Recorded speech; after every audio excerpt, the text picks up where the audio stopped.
Bueno, tercera historia de esta serie de 10.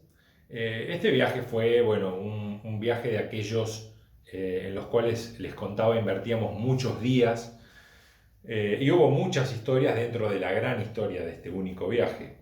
Una de ellas fue aquella que ya conté, en la que Fernando pescó una trucha que yo había descubierto y por una cuestión de que me faltaba algún elemento lo voy a buscar y cuando vuelvo Fernando ya tenía clavada esa trucha. Bueno, ese es un atando historias de la primera serie.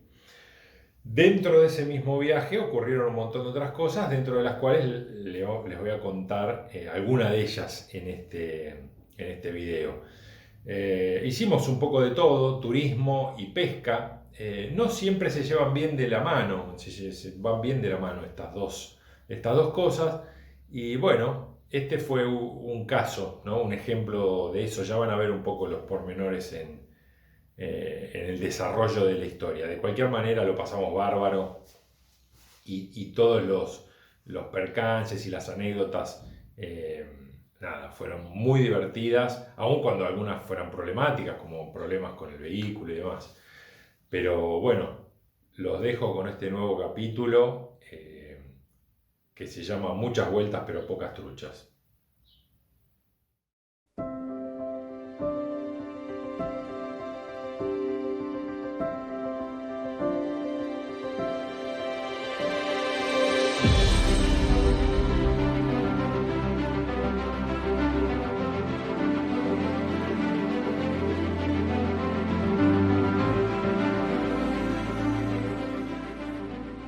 La primera parte de esta historia ya la conté.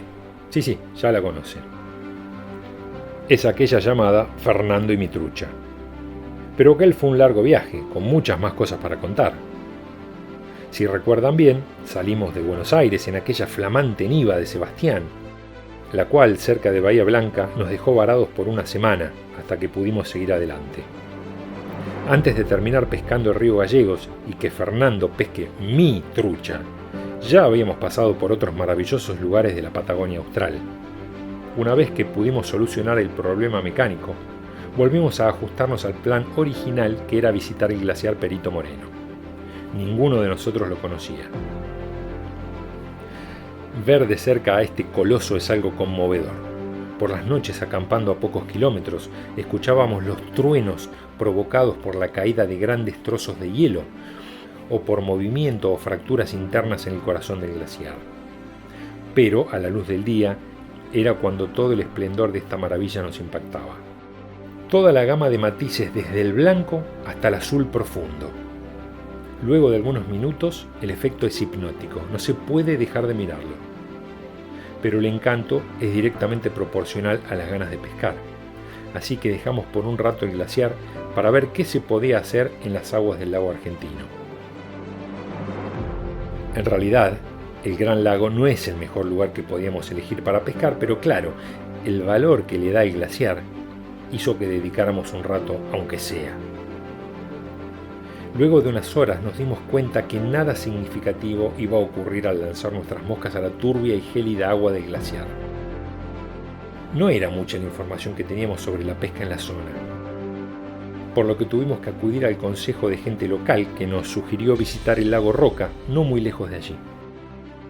Dicho lago, a diferencia del lago argentino, mostraba aguas cristalinas que nos daban un poco más de confianza. Acampamos ahí a pocos metros de su orilla y dedicamos un par de días a pescarlo. Por entonces no mucha gente visitaba el glaciar, al menos no tanta como ahora, y mucho menos el lago Roca. Se podía acampar en cualquier lado. La soledad es algo que siempre disfruté cuando acampábamos en Patagonia en aquellos años. No había campings organizados, muy pocos, solo algunos fogones por ahí dispersos al cobijo de las achaparradas lengas australes. El viento, como siempre omnipresente en estas latitudes, condimentaba la experiencia para que sea aún más auténtica todavía. Por la noche el campamento era muy sencillo, pequeñas carpas individuales, un fogón y no mucho más. Cocinábamos y comíamos sentados en el piso. Disfrutábamos mucho esas limitaciones. Por la mañana temprano, con el viento en calma absoluta, caminamos hacia la orilla del Roca. eran nuestras primeras expectativas con mosca. Al menos en esa época, y estimo que no ha cambiado mucho hoy en día la cosa, el recurso desesperado se llamaba woolly bugger negra. Y sinceramente hay que decir que siempre fue una mosca todoterreno que difícilmente despreciaran las truchas patagónicas. Es una mosca que tiene algo especial. Si hubiere un kit de supervivencia que tenga que incluir una sola mosca, esa, sin dudas, sería una woolly bugger negra. No sabíamos muy bien cómo encarar la pesca de ese lago, ya que no tiene estructuras clásicas de los ríos de Patagonia Norte. No hay juncos ni vegetación de ninguna clase. No había arroyitos que entraran o salieran, ni troncos caídos, nada.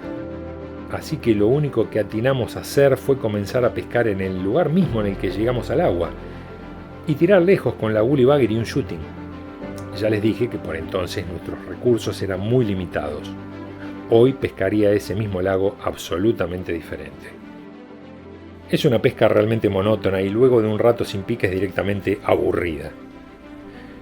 Cuando ya comenzamos a considerar la idea de despedirnos del glaciar y sus lagos, Fernando pega un grito. No lo tenía a la vista. No estaba lejos, pero me lo tapaba un montecito de árboles.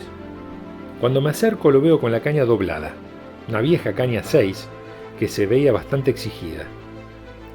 No recuerdo que esa trucha haya saltado, pero la pelea fue muy interesante. La cosa termina con una muy buena trucha arcoíris en las manos de mi amigo. Eso nos entusiasmó, nos hizo quedarnos un rato más. Y efectivamente no fue la única trucha que pescamos.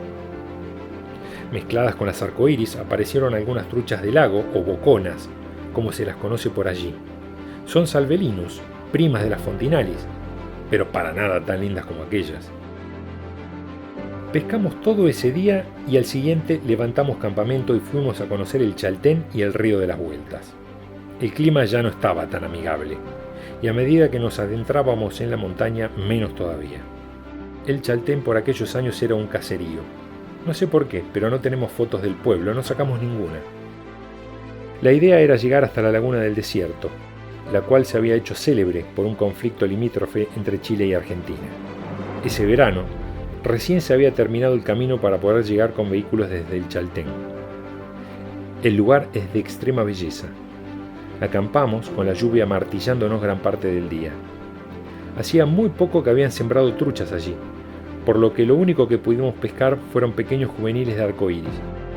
Hoy se sabe que aquellos pequeños rainbows han crecido considerablemente. Aquella experiencia, la de haber llegado a un lugar tan remoto y bello, la recuerdo con especial nostalgia.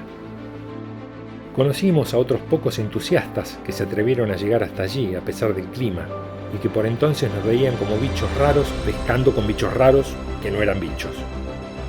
Sebastián, el dueño de la Niva, ya se había separado de nuestro camino antes de llegar al Chaltén.